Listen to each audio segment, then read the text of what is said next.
You know, for the longest time, it was like there wasn't a lot of money for content, but you had to make all these videos. When I'd get a new car, like it would have to fall into my lap or else I couldn't afford it, you know? Like I would say it's earned luck in a sense, like you paid your dues to get the luck, but like it's harder now. Not until YouTube, but the cars in general, it's like there's not really a lot of good deals anymore.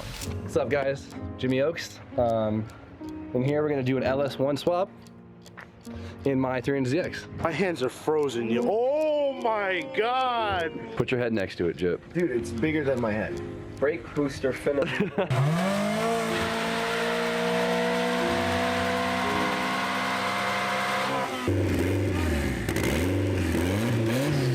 It still sounds like shit, but it's not misfiring. Shawano, Wisconsin here for Final Bout 8, our favorite event of the year. Come on, boys! Come on! No! No! Why did they do that? Big day, boys! Big day!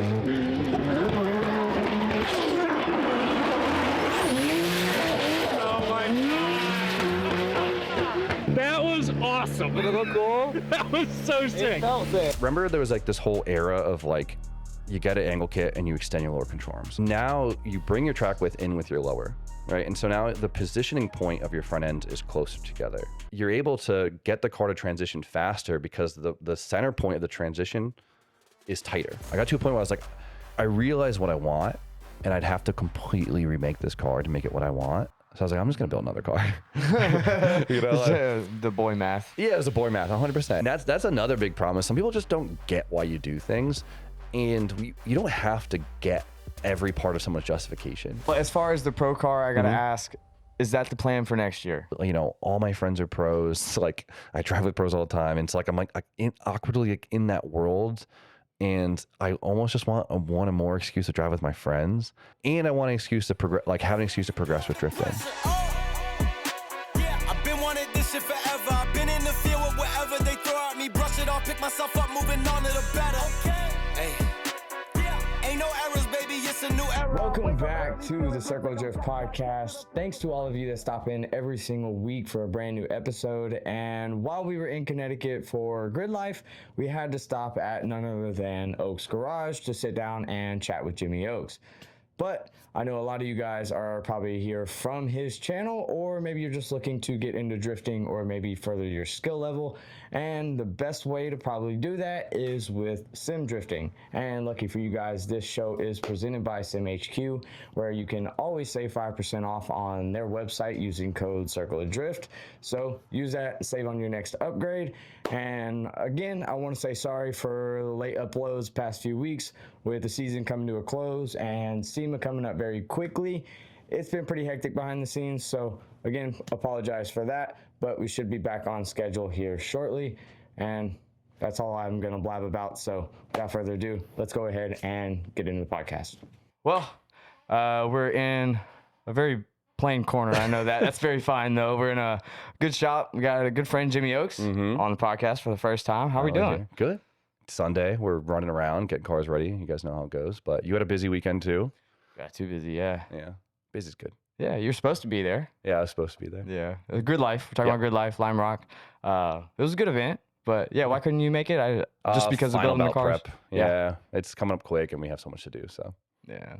Which camera do I look at? Oh, this is, sorry. Yeah, I guess that's probably an important detail. This is your tight shot. That one's me. It's just the two angles. So okay, that's so all my you got. Strong points, I could just. Yeah. There we go. Right down the barrel. Eye contact. Yeah. Absolutely. Well, tell me about Final Bout. Essentially, I've obviously loved Final Bout. I talk about it all the time. Never personally been though. Oh, you missed. So now, Final Bout, it's like my favorite event of the year, right? It's definitely like a solid boys' weekend, which is just like what drifting kind of is about to like a lot of people. So it's a team tandem comp, which sounds a little crazy for the guys that aren't into that stuff, right? It's like very Japan-esque, right? The whole point of it is very like to bring back the excuse to have that style, I guess, or show love to it. That's my take from it. It's half a car show, half the driving, right? You get judged on the styling, the looks, the quality of your build, all that stuff. Like your whole team gets judged. So if like one guy's car is off, it's like, so everyone's got to be on it. And then of course, like the driving is a huge aspect. Like, instead of worrying about just 2 cars tandeming, you're worrying about 3, 4, 5, which changes the whole kind of. Explain that a little bit. As far as being that 4th car or being the 3rd car and what you're actually looking out for. Yeah, it's brutal, right? Because like people, we all drive in trains, right? You all like you get into especially the last day of a drift event, the last few hours, the trains get ridiculous, and so like you have to do that, but you actually have to be mindful of what happens because in a train you're just stoked to be out there with your homies and like you're trying to glue doors, but like you're actually getting judged for it, so you got to be careful because like. As everyone knows, the lead car messes up, the second car has to adjust, and then it's like a domino effect, and it's like it just gets worse. It's a wave, and so like as a 3rd or 4th car, you got to play big defense, and you gotta have to be on edge the whole time because you're like you can't see what the first car is doing because if you're close enough to the second car, you can't see past them, and so you're Maybe always through adjusting. their windshield. Yeah, a little exactly, bit. and hope that like because if the lead car straightens out a little bit and the second car straightens out harder, you're getting. Where are you aiming, by the way? Because obviously, if you're just doing 2-car tandems, you're probably aiming right at their mirror location. Yeah, is where so your eyesight is. Yeah, you got to be careful because, right, one, the hard thing is the tracks are tighter, right? That a lot of the final back tracks are tight. So, like, naturally, like, on a tight track, you don't want to catch yourself on the inside because it makes your chassis speed so low. And so, like, you'll naturally want to be slightly behind them, but also you want to be slightly behind them because if, say, I'm usually the 3rd car, right? And so, like, our buddy Jeff Stonebeck will be the 4th car. And so I got to make sure I don't just cut line for proximity because then he has nowhere to go or else like he's 2 in the grass, and if I'm 1 in the grass, he's 2 in the grass and whatever. So like I'll position on like aiming for their back wheel, which then allows Jeff to come in and be on my door and while still being on track. Does that make it sketchier aiming for a wheel? Yeah, I mean, yes and no. I mean, you got to like be more aggressive because you don't get that like aim for the door, get the wheel sometimes kind of thing if they're faster than you or if you mess up on the transition. So you got to kind of have to be on it. And then like when I transition, I focus heavily on like transitioning on the outside, if that makes sense. So it gives him room. So like instead of transitioning like with him, I'll transition around him. Okay. If that makes sense. Yeah. So then that'll allow me to stay in like a normal line. So then the 4th car doesn't just get like choked off. I assume you're shallowing up angle and stuff to be able to do that, right?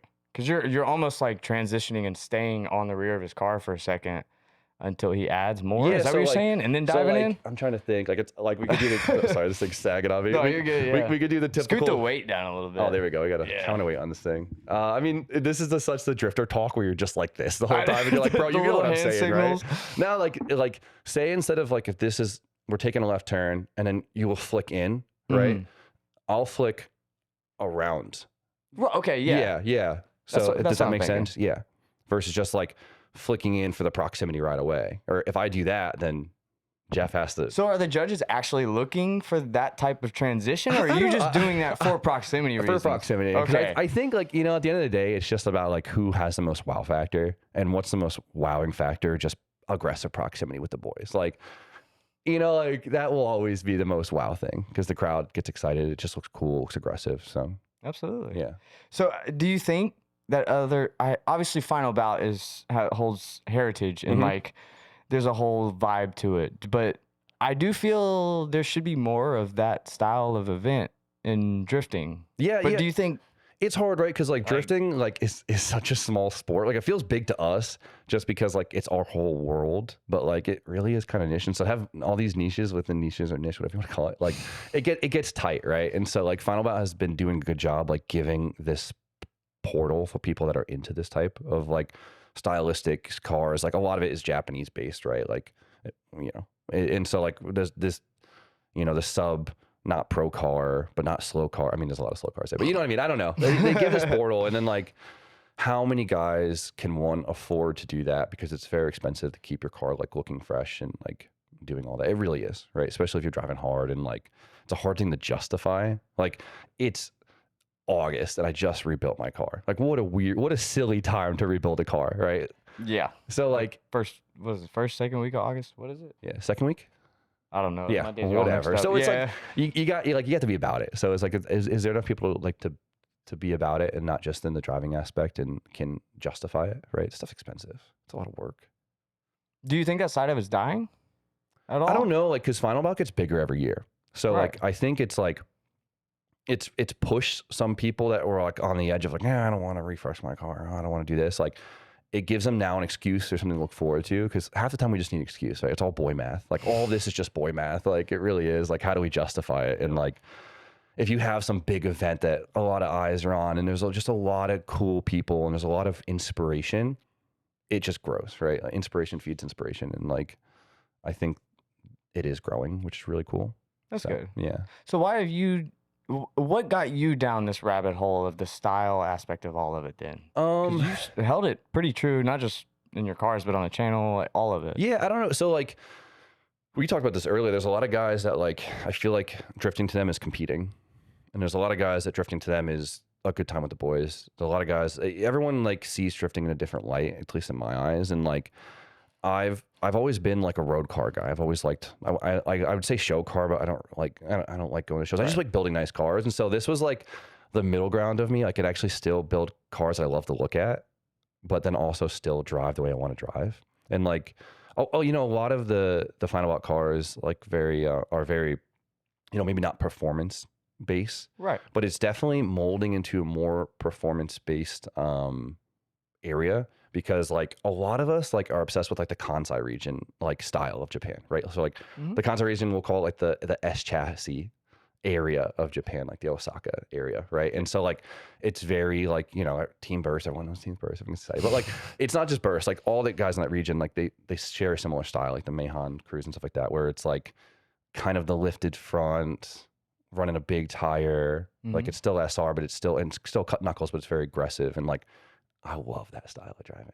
And like, it's kind of like taking over in a sense, I feel like. And I feel like I'm just talking in circles at this point, but a lot of guys are molding into that. So now we could take this stylistic driving that also performs. Because like my purple car, which is like a Kansai package, right? Or, like like the Cease Garage guys from New Zealand had a big part in bringing all that style over here. That's a whole nother narrative, but like, so there's a lot of credit to be due for like that package, right? But like that thing, it's a 400 horsepower SR, keeps up with all the pro cars. So it's like, it still allows me to have like that style and still drive it aggressively, which is really fun. Do you ever get hate from like the pure fitment, like Low Origin, for example? So I love you guys, but y'all are wild on the internet. I know, those boys are silly. I drove one of their cars though, and they do move. Those cars, I drove one in Ireland. It looks like it. It just like, but like I don't want to go through a tire. exactly. Yes. No, like we do like front street, like we have like a very specific fitment, like it's very Kansai fitment where it's lifted in the front and stuff. And like the animal style boards are the same ways, the Cease boards are the same ways. And like a lot of the new like Good Feeling boys, like a really popular team in Texas, like same thing, right? Like, and we all like, people chirp on us, but it's getting so popular now. It's like less people are chirping on it, because like you start realizing how good a car drives once you lift it up a little bit. So if you could balance that with styling a little bit and you could find best of both worlds, like it's awesome. That's exactly the way I feel about it. But everyone's always, you got to ride one side or the other, and I can't stand that. Yeah. Especially now with sims, man. You drive an in-style car on the sim, and now you're chasing that. Yeah. Which is what I am trying to in a 350Z and G. So yeah, it was hard. Like, I mean, like I went from driving like a FDF angle kit 1J car to like a cut knuckle, a back, like I won't say back, but back to like a stock lower control arm cut knuckle SR car, and it's way more exciting. Like, you don't think you could still get the same, I guess, settings from more of a fulfilled angle kit? Is that even possible? I mean, like you can get like, you can always chuck a bunch of Ackerman into it and like make it feel more aggressive, but like what I do a lot of times. Yeah, I mean, so like one of the cool things is like, so we all went, remember there was like this whole era of like, you get an angle kit and you extend your lower control arms. Like even like you get cut knuckles, you extend your lowers 25, 40 mil, 60 mil. Some guys go crazy, right? Because like there's that iconic like bulldog drift look.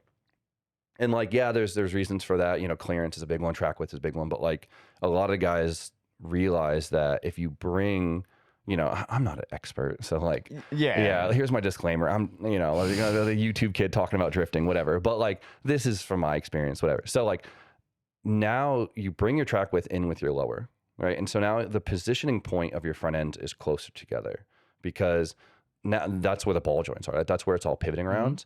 And so you're able to get the car to transition faster because the center point of the transition is tighter. If that makes sense, right? Because you're going from transition around this point to this point.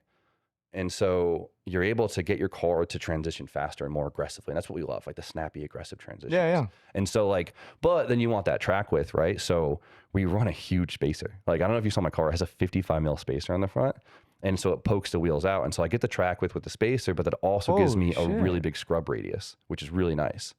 Gotcha. Okay. That's interesting. I didn't know it was. So it's like that was how you still gain the track width. Yeah. Is that not sketchy at all? Oh, I mean, like, my purple car is definitely harder to drive than my black car. So my black car is FDF, JZ. Purple car is cut knuckle, stock lower, 13, right? And so like the purple car, it's more erratic, but harder to drive, but it could do better things. Does that make sense? So like you definitely have to, you can get caught off guard if you're not ready for it, but then I could load this thing up and throw it at people versus like, a planted car with a nice angle kit. It'll, transition. Everything's just a lot snappier, essentially. Yeah, You're not as floaty. Everything's faster. Yeah, the car responds faster. It can get away from you, so you got to be ready for it. But like, it allows you to do some cool stuff. Is that more of where all of the cars will be going from now on? Is that what my type car of is? drivability? Yeah, I mean, in this class of car, right? So in this like 400 to 500 horsepower, like snappy grassroots car, right? But I have like my BMW and SLR for just like raw driving, or then like the pro car, which is Wise Fab. And so like, but I have the most fun with like the snappy, aggressive driving. Yeah. What's your opinion on the Wise Fab then? I haven't driven it yet. Okay, yeah, okay. so I can't give a good opinion. That's Like, fair. it's cool. It's V3, which I'm excited about because it makes it front rack, which kind of helps some of the chassis issues. But yeah, I've driven quite a few Wise Fab cars, but they're definitely set up for more like competitive based styling where they're a little more numb, where it just kind of feels like it's a tool to be sideways. But it has so much adjustment that like probably get it to feel whatever way I want it to feel. So I can see that. yeah. I've only driven, I think, a 350G with Wise Fab, and that was probably 5 years ago now, and it just felt dead. Yeah, to me. It just feels like it's a tool for drifting, and that's it. Like, you're like, okay, I'm sideways and doing a thing really well, but it kind of like sucks some soul out of it. Like, it takes some soul out of it. You know what I mean? Oh, I get it. Well, I've got to ask about the SR stuff. So obviously, a lot of your cars just keep getting SRs. Yeah. Is that just because you it's a finally hype realized engine? that's Yeah. just what you love at this point? I mean, I definitely love SRs, right? It's it's a pretty package. They're simple and they're very easy to find parts for. As much as everyone says they don't, but they've had support for how many years now? It was like they're 30 years old. Like, Yeah, they're we had. older than that. Like, I don't know how different the front wheel drives are, but yeah, we've quite a had bit those different. too, Yeah, so. but like, there's a lot of support for them because people have been parts forever. Like, there's plenty of disassembled motors in people's sheds. Like, there's like no shortage of them, honestly, for at least the size of how the scene is. And like, if you're not scared to build an engine, like, there's plenty of parts for them. And then just like, I don't think they're any more finicky than any other turbo 4-cylinder. Like, really, as long as you just do your due diligence. What is the due diligence for an SR then? Oil changes. Do your oil changes. Now, I mean, like, using ethanol is definitely like a huge one. Like, an ethanol will like keep them alive a lot longer. Explain that though, because people say that, but I don't think a lot of the general audience, especially people trying to get into drifting and follow the style aspect, understand what that means. Yeah, ethanol. So like E85, right? So like flex fuel, right? Like, so you can get it at the pump in a lot of places in America. A lot of places can't. You're in the Midwest. It's probably easy, right? I'm south. You're south. Oh, you're Tennessee. Yeah. You're still. Yeah. Yeah, you're still over there. There's corn over there, isn't there? Yeah, same difference, Yeah. right? So you got E at the pump. Oh yeah, we got plenty of E. Yeah, Perfect, yeah. right? So like, I guess like, what does E do? And you could talk about this in such like a depth, and you could argue whatever I say, but really like the broadest thing ever is it makes the engine safer. For the biggest, broadest answer is because it is way less prone to detonation, right? And then, cylinder temps are down, all that stuff. And like, why is it prone to detonation? You could talk all about that, but like, it makes the engine less prone to detonation. I have a couple great podcasts with Renegade where they explain a lot of the cooling aspects of fuel. Yeah, perfect. Awesome. And there's so much good information on that, but we'll keep it simple. Whatever. Detonation is usually what blows these engines apart, right? Because drifting, a lot of heat, a lot of run time, and you mix it up, boom, pump gas is unstable, pops, you lose an engine. Rats. Right? And so like, especially when you're pushing these things to pretty good power. I mean, like, 400 horsepower in a 4-cylinder 2-liter is pretty good, right? You know, like, well, maybe not to modern standards, but it's you know, it's good as pistons are working. And so like stock internals are brittle. Like they're strong, but they're brittle. You know, so like a little bit of detonation, they just blow apart. And so with ethanol, your chance of detonating because of all the heat from the drifting and how far you're pushing it, all of the above, like it's not. You know, the chances are way lower. Yeah. Yes. It's more efficient for drifting. Given So high RPMs. It takes a more heat. lot of stress off the engine. That's and they just tend to they last. Yeah. Yeah. I mean, like Brian's car, he has this bone stock KA in his car that we put head studs in. It makes like 380. It's been making 380 all year, and he drives like an No shit. asshole. Hell And so like, yeah. and it boom, you know, on pump gas, KATs like they don't last that long drifting. So I have yet to see a good KAT last, other than the Hayes boys. yeah, they're all on ethanol. Yeah. Yeah. Which that makes sense. Okay. Yeah. Yeah.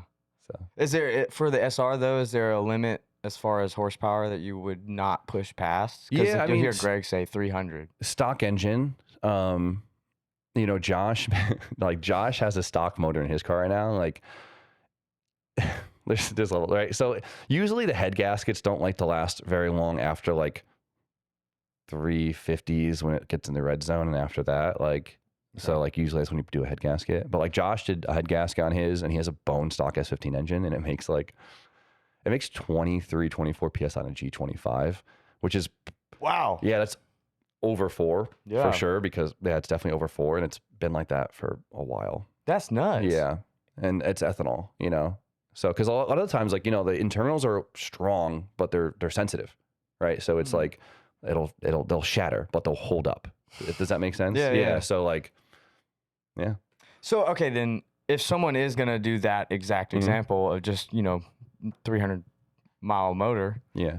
head gasket, throw it in a swap. How much is that costing? Because like you're doing that consistently. What's an average no, it's expensive. for it? I mean, there's no cheap recipe in drifting. Like, especially if you want to get over 300 horsepower. Like, we can all admit there's no cheap.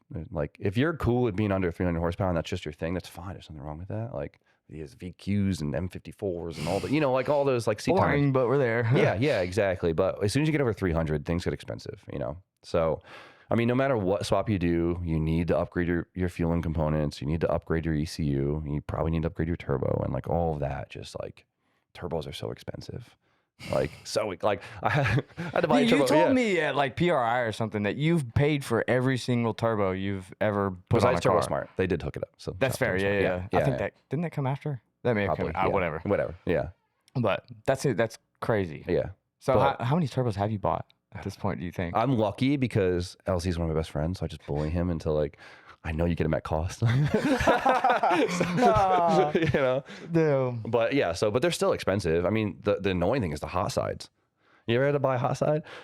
No, I've had to buy a full complete Garrett. Yeah, because you buy the super cores and you're like, all right, that's money. And then you look at the hot side, you're like, I have to spend another $800 on a hot side for it. And you're like, damn it, like it always sucks. Oh yeah, I had to drop. I think it was 1700 right there on a turbo. And then there's it like the was- Pulsars, which is like a whole moral dilemma of like, but like I've seen people have really good luck with Dude, it. have you heard of those Mambas or whatever they're called? The Mamba turbo, like the Yeah. like the disco Mamba, like disco potato thing. With the I don't with know. the It's purple. like a full. They sell a full turbo kit essentially for the RB. Huh. And there's this dude down south in Alabama that runs the Mamba kit on his RB. And Isn't I that think it's a expensive, though? Cressida. Do what? Isn't it expensive though? Still. See, it's like $900 for the whole turbo kit with like lines, Yeah, like your AN that's pretty lines, all that good. stuff. Which is like, yeah. I mean, if it really lasts, good. then like, I mean, it's hard, right? Because it's like you have the main guys that spend all the money on R&D, then you get a lot of companies that just obviously will rob all of that, and so there's that weird moral dilemma of like buying the people who stole the technology and all that stuff, but then you're like, who cares about it? Like, you know, so like 'cause at the end of the day, we're just It trying to helps my have fun. pockets. Right? Well, yeah, you're like, it gets me to the track, and so you're just like sitting there, like, I mean, for me, like, I wouldn't feel comfortable pushing that, but I totally get it, you know. Yeah, that's fair. We put a Pulsar in Brian's car. It's sick. Yeah, You know what I mean? exactly. But it might seize the next day, and then all of a sudden it's like, oh, Jimmy, you told me to get this turbo. Like, you suck. But if I tell someone to get a Garrett, it's not going to break. That's very true. And if Yeah. it does, they got a warranty process for it. So Yeah. it's always good there.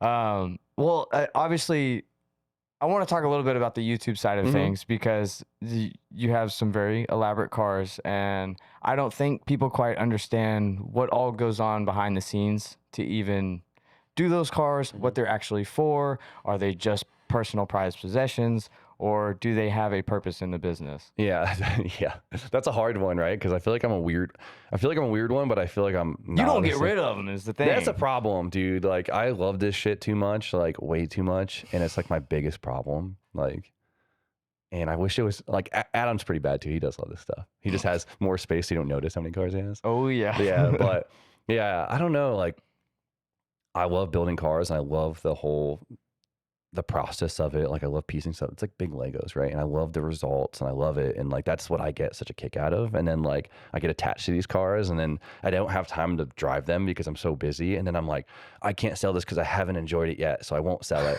And then all of a sudden I have more cars that I can't enjoy because I'm so busy. And then you just end up with all these cars, and I'm yelling at you to drive them. So it's a weird one, right? It's such a silly problem to have because like, you can't complain about that. You know what I mean? Like, I'm very lucky. I'm very, very lucky that like I'm able to have that problem, but it's a weird one. I don't know. Why can't you? Because I think a lot of people would just think, well, why don't you just incorporate content just around those cars more rather than constantly building? You know, yeah, that's the hard part, right? So having an excuse is the big thing, right? You know, just doing driving videos is a thing. You could do them. They don't do nearly as well as much as people do say they want to see them, which, you know, you find that dilemma of like, okay, I'd love the excuse to just go drive a car, so I'm just gonna make a video about it, but it's also still a business. So you do have to make sure you're not hurting your views because it's all momentum, right? By just wanting to drive a car, you know, where it's like way more enticing. If I do a build video today, the views will do way better. It'll be way better for my business, and we'll get more done versus if I take a car out and just have a joyride. You know? And so you constantly get in this like the small business dilemma of like, no, let's do the thing that makes like that's better for us, for the channel, for everything, which is just building, right? So it's really easy to get caught in the loop of building and then not taking cars out.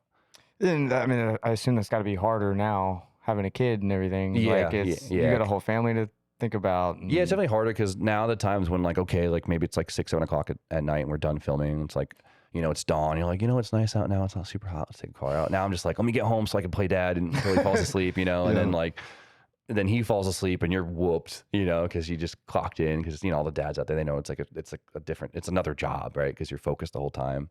And then you go to sleep, repeat. So God, I couldn't imagine. It's awesome, but it is a lot, you know. Well, how are you keeping up with the cars? Like, I mean, I don't know. I don't know if I am. For one, how do you, as far as like the build videos, what are you looking at exactly to tell you that you should be doing those videos rather than the driving? Since everyone says they want to see it. Yeah, it's hard, right? Because like driving videos kind of have to have something that makes it a little bit different than just taking it on the road. And the hard part is like, you know, Connecticut, I love this state, but it's not like there's a lot of great reasons to drive. That makes sense. Like if I'm gonna go rip a car out, there's not many roads that don't have houses on them. Like they're only gonna pave a road here if there's houses on them. So it's like I can't go onto a back road and rip.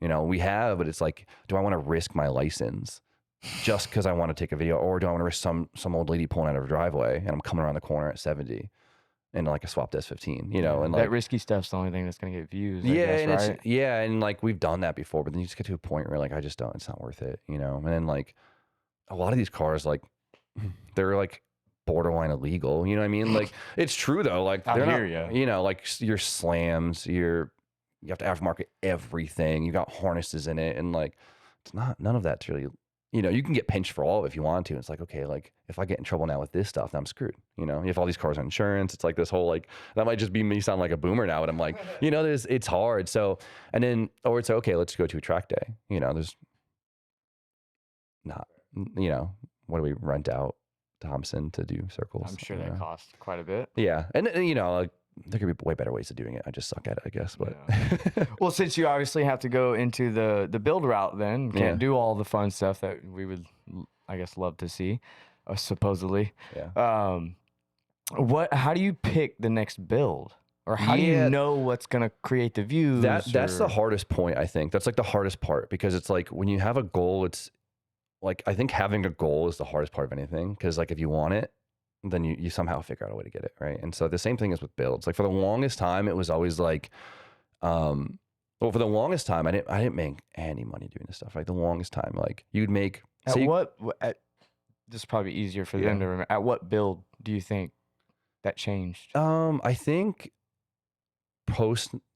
like during COVID is like when it started making enough money where you can like actually go from buying something out of convenience versus buying something you want, you know? Because I think one of the bigger ones was like Nasanda was a bigger one, because like that rear-wheel drive Civic that we did, my whole idea, because here, so wind it back, it just ended up on different things. But like, you know, for the longest time, it was like, there wasn't a lot of money for content, but you had to make all these videos, right? Everyone says that. They're like, oh, I want to make videos, but I have no content. I have no money. Like, I've been there. Like, I remember that. Like, for a long time, it's like, so you figure out your little DIY things. You figure out your jokes you can make with your friends. You could help other people, you know, like helped a lot of friends put cars together, you know, and you just have a good time. You film it, whatever. It's cool. And then like when I'd get a new car, it would just something that fell into my lap. Like, it would have to fall into my lap or else I couldn't afford it, you know, like, or if it's a shell that was super cheap and I was the first person to grab it, or it was an engine that like might have been blown up and I took the chance on buying it. And then that would spiral the project because it gave me the excuse and it gave me the insight to make it happen. And so I got like, it's not, I would say it's earned luck in a sense. Like, you paid your dues to get the luck, but like it's harder now, right? Because there's so many guys trying to do that, not the YouTube stuff, but just trying to put together cars on the luck of a deal. And so like, you know, COVID, like everyone became Facebook marketers. Like, if something's a good deal, they're going to buy it, not because they want it, because they're going to resell it. And so I feel so bad for like the younger guys getting into it, because like, not into YouTube, but the cars in general, it's like, there's not really a lot of good deals anymore. There's not. And so for a long time, I was just deal hopping, you know, like honestly, like it was just deal hopping. Like, a lot of the content came because this car ended up in my lap and it made it possible to keep it going. So do you think that aspect of it, of like, it fell into your lap, you have no idea, it's a total risk, but we got to find it out together. Do you think that helps the retention rate of all your videos? I think so. I mean, that's a fun part because it's more relatable, right? Because they're like, oh, it's just not this guy spending money and like whatever. It's like, and I totally get it, you know? And I wish I could do more of that. Like, I love that. I think that's half the fun of building cars, is like the whole jug and finesse of getting parts and making stuff happen, you know? Like, oh, like, you know, refurbing a set, like spending a weekend painting a pair of wheels versus just buying a set new, you know, like that. Yeah. That's like, I don't know. Some guys are all about the end goal, but like the process of earning it is fun. And like the wheel and dealing is fun. Well, you kind of got an engineer type brain too. So I feel like that plays an account to that. Hey, you find it fun, don't you, though? I hate building cars, honestly. Oh, fair enough. Fair enough. Well, if I'm like, because I have to do it all. Yeah. I'm nowhere near the point that you're at, where you have a spoon on hand to weld whatever you need, or but I was which I'm sure I was there for a long time. Exactly. Yeah, but I just don't enjoy it. The world does move fast now, very, very fast, especially if you're trying to be someone on the internet. And so like it can suck the fun out of it, because you always feel like you're behind, and that does suck. Yeah. Like, so, but I don't know, if you're like younger and you don't really care about the internet and like you feel like you actually have this time to build these cars, it can be really fun. I feel like that robs a lot of it, is the feeling the need to get stuff together. You know? I get that, yeah. So, well, was this ever kind of the goal? Like, were you ever chasing YouTube like this, or no? Was it one of those things that fell in your lap? Kind of, yeah. I mean, it was weird. I've told this story before on like LZ's podcast forever ago, and like I was never into the camera stuff. Like, really, I just like was doing my own thing. Like, I wasn't like I was being a cool guy or anything. I just didn't. Whatever. You know, me and LZ have been friends since we were like, I don't know, 14, 15, and we rode BMX together. He always filmed, like LZ always filmed. That was like his thing. Like, he making videos. Like, it was cool. And you know, if like you hung out with LZ, you know you're gonna film that day. And so that kind of turned into like BMX edits to webisodes to that. And so like I was always around it. And then I went off to school and did the whole college thing, just trying to get through it so I can go do car stuff. And then I was like trying to build cars in college. It's just hard, right? Oh, I'm sure. And I had a really rough senior year. Or no, let me revert back. So my junior year, I was gonna LS swap my Z, right? I like planned all year how the cheapest way to do this, like what I could buy used, what I could buy new, what I have to buy new, what I could refurb, and like just, dude, I had so much time like in class just spacing out, calculating how to do this thing. And so whatever, I made it happen. And then it was like summer break, and I was doing it, and then LZ and my buddy Josh James, who runs another YouTube channel, Bosch Bacher, and they're both like, just film it. You're doing it. Just film it. I was like, all right, cool. We'll film it. So I filmed it. The videos did like pretty good for the time. Like they were decent. I was like, oh, that's cool. Back to work, back to school. You know, like I didn't think anything of it. Because I always just felt like a number. Didn't really feel anything because it didn't affect your day to day. Like what is at the time you never saw, like, you weren't seeing other people doing it as a career yet, right? Yeah, some people were, but it wasn't a big deal. It wasn't like it wasn't like I don't know. There was no set vision like for the future of it. No, I was just doing it because my friends said it would be a cool idea. I was like, and you get the views, you're like, oh, that's cool, but okay, like back to real life because this doesn't affect my real life. I got to go back to school so I can get my degree, so I can go make money, so I could build cars. Right? That was like, that's how we think, right? And then I had a really, really rough senior year. I was in a car accident, all this bull crap, and I graduated. And I was like, I am not getting a job right away. I was like, I need like a couple months to just decompress. Right? I was like super miserable. I was like depressed, all this stuff, whatever. And so, you know, just hanging out. Like I was, I met the Hager boys at this time, like the Hager Garage boys, because they were local to us, and it gave us excuses to like do some car stuff. And it was like, okay, I'll film, so it gives me an excuse to do something, right? Because I was used to this, like, I was so used to waking up and you always had to be doing something, right? Because you're going to class, you're studying, you're working on your projects, this, and this. Like, so I was like, I needed that like routine still. And so filming was like the routine. Like it gave you excuse to get up and have a mission. And so I just did that and just never stopped. I should have probably stopped many, many, many times, but like, I don't even know what kept me going. I just kept doing it. Well, I agree. I'm the same way. I have to, even if I sleep past like 8 o'clock, I feel like I'm wasting half my day, and it's, you want to get up and do something. Yeah. So I totally understand. And people need a goal. Like if there's no goal, you just end up floating and nothing's an urgency, and you don't really end up making leeway on anything. But like if you have a goal, like you like somehow naturally get there. It's weird. Do you believe in like setting unrealistic goals? Or should it be something you can actually achieve? I don't know. I guess like I'm definitely maybe not the biggest go-getter in that sense where I'm like aim for the sky, but like to me it needs to be somewhat achievable, right? Because then you get the motivation, like, wow, I can actually get there, right? Like some guys will shoot for the stars and hope to land in the clouds, whatever that saying is, whatever. Yeah. But I don't know. It needs to make sense to me, like, or else it's hard to get the motivation because you're just like, I don't know. It's to me, it's the expectation. If I set the expectation, because I agree with you, if I set the expectation and I don't get it, you'll be disappointed. It makes it so much worse. Yeah. Than if, So, but then there's a whole argument. You gotta enjoy it through the process. You know, you gotta enjoy your micro wins. It's a big thing. You know, we always do this. Like I always say, mid-build motivation is always my big thing. It's like you gotta find your moments throughout the process to feel accomplished. God, so true. Other than just the main goal, like be proud that the thing just cranked for the first time, or be proud that you just got the power steering system figured out. Because if you don't take the little wins, then you're screwed, you know? Oh yeah. Yeah. Well, so on that train of you starting to post videos, at what point of that did you actually start seeing real momentum? What build was it? Like, my channel's always been a little weird. I've always had this like really slow, consistent growth. Like it's been like this line. It's always been very, very slow. Like I've been doing it for a long time. Like that, it's just like there's never been a big spike. I think the biggest spike we had was like in the middle of COVID. People were inside, like being, you know, more a part of this stuff. And like it might have grew a little bit faster than usual, but like there was never like, you could probably go back and look at my views and you'll just see them steadily climb over years. It's like a dino graph. Yeah. Until they just kind of became consistent. So yeah. That's crazy. Yeah. Wow. Cause I would agree. I had like a decent spike. Obviously I'm nowhere near where you are, but when I first started it, we had TikTok. Yeah. So like, I had a massive spike in the beginning, and now it's just like you said, that consistent rise, which is cool. But it's like, does that not cause nervousness given that? Yeah, no, it does. How scaled you are now. It freaks you out for sure. Because you're just like, well, what can I be doing different? Like, well, I want to grow more. Everyone wants to grow more, you know, like, hopefully, you know, and then like, you don't want to switch up things too dramatically, because if you switch up things too dramatically, you lose the audience that has been there. Like that audience you've worked so hard for that took a long time to get. And if you switch up too quickly on them, you're gonna lose them because they're here for what you are now. But you also have to switch up, or else you won't entice the new guys, right? So trying to figure out how to like dip your toes out without sinking the ship is tricky.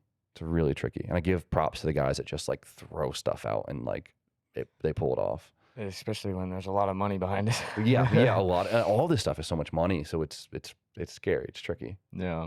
Do you ever kind of feel, because you and Adam were almost doing the same thing, essentially coming up in YouTube, like you're all doing the same consistent amount of videos, all that stuff. Where do you think your growth is different than his for any specific reason? Yeah, I mean, Adam's probably one of the smartest guys I know. He's definitely one of the guys that shoots for unrealistic things, you know, and it pays off. Like he's good. He's really Calculated, good. though, He's calculated. right? He's super hardworking. He's like, he doesn't get enough props, honestly. Like he's the big guy, so it's easy to hate the big guy, right? Absolutely. But no, he's not scared to just try new stuff. Like he'll just do crazy stuff you didn't think of. Like he's good at what he does. He's very good at what he does.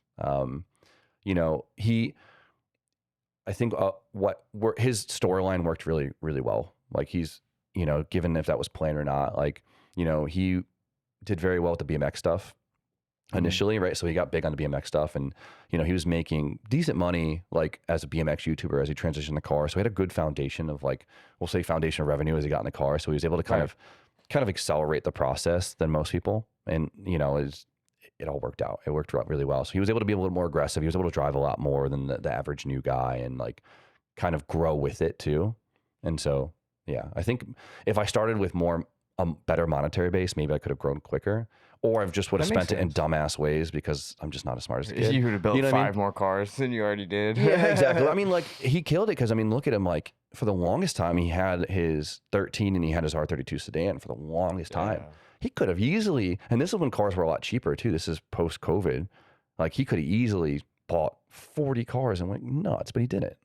Like he did the right thing. You know, he invested what he had, and, you know, really, really, I don't know. He just I don't think a lot of people know that. I didn't know that. Yeah, because can you imagine being in LZ's position, like making decent money, like pretty good money, while cars were still cheap, and he's getting in, like he's a car head, you know what I mean? Like I give him props because my self-control would have been brutal. I mean, he was in that old shop before the compound. It's a small shop. Like he was in there for way too long. You know, he held himself back. He kept his overhead low, and that place looked tiny. It was very small. Like you'd get there, there'd be cars in the parking lot. They'd have to pull all the cars out of the garage and start the day. No. But I mean, it was the right, I guess, you know, was it the right move?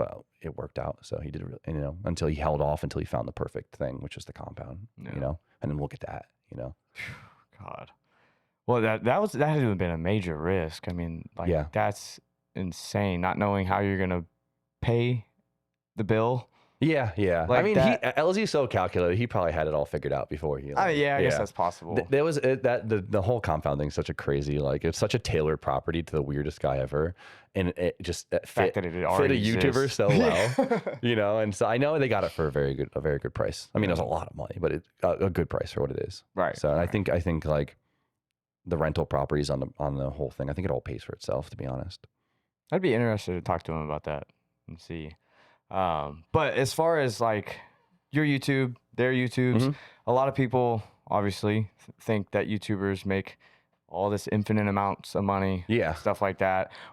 Not that I'm going to ask you like how much you make per month or anything like that. That's kind of rude. But where does the majority of income come for a content creator? Yeah, so if you talk to 6 different automotive YouTubers, they'll all tell you 6 different answers, right? Because what I've noticed is a lot of guys will focus in some different areas. Like some just work for them, the way that they sell their brand or the way that they, you know, the way they look at it. You know what I mean? You have, you know, you have YouTube ad rev, you have merch sales, you have brand deals and royalties of sponsorships and stuff like that, and whatever else in between. You know, some guys use their resources to do other things. Like, I mean, like, you have Adam, who owns Drift HQ now. You have Cletus, who owns, is it Motion Raceworks? Is that what Cletus owns? I think it's Motion.